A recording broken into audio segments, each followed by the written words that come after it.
Hi hello friends welcome back to our YouTube channel. ఈరోజు మనం ఈ వీడియోలో ఏపీ తల్లికి వందనం స్కీమ్‌కి సంబంధించి ఒక కొత్త అప్డేట్ అయితే రావడం జరిగింది.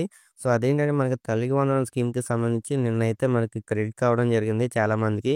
సో, ఇంకా చాలామంది అయితే కామెంట్స్ చేస్తున్నారు. ఇంకా తల్లికి వందనం స్కీమ్‌కి సంబంధించి ఇంకా డబ్బులైతే క్రెడిట్ కాలేదనైతే చెప్తున్నారు.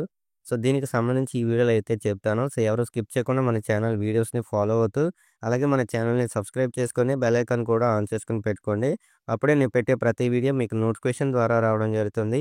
అలాగే ఈ వీడియోని మీ ఫ్రెండ్స్‌కి కూడా షేర్ చేసి, ఈ వీడియోకైతే లైక్ చేసేయండి. సో, ఇంకేమాత్రం లేట్ చేయకుండా వీడియోలోకైతే వెళ్ళిపోదాం.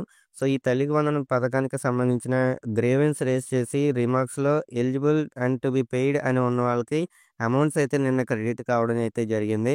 సో, ఎన్‌పీసీఐ ఇన్‌యాక్టివ్‌గా ఉండడం వలన పేమెంట్స్ ఫెయిల్ అయిన వాళ్ళకి పేమెంట్ ప్రాసెస్ అయితే చేయబడింది.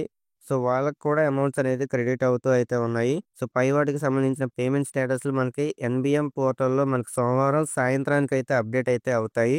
సో, మీరు చెక్ చేసుకోవాలనుకుంటే మీ యొక్క పేమెంట్ స్టేటస్ మీరు ఎన్‌బీఎం పోర్టల్‌లోకి వెళ్లి సోమవారం సాయంత్రం అయితే అప్డేట్ అవుతాయి కాబట్టి, సో, మీరు అప్పుడైతే చెక్ చేసుకోవచ్చు. సో, దానికి సంబంధించిన లింక్ కూడా నేను డిస్క్రిప్షన్‌లో అయితే ఇవ్వడం జరిగింది. సో, డిస్క్రిప్షన్‌లో లింక్‌ని క్లిక్ చేసి మీరు యొక్క పేమెంట్ స్టేటస్‌ని అయితే తెలుసుకోవచ్చు. సో, ఈ యొక్క అప్డేట్ మీకు నచ్చినట్లయితే మన ఛానల్‌ని సబ్స్క్రైబ్ చేసుకొని నెక్స్ట్ అప్డేట్ కోసం కూడా వెయిట్ చేస్తూ ఉండండి. Thanks for watching.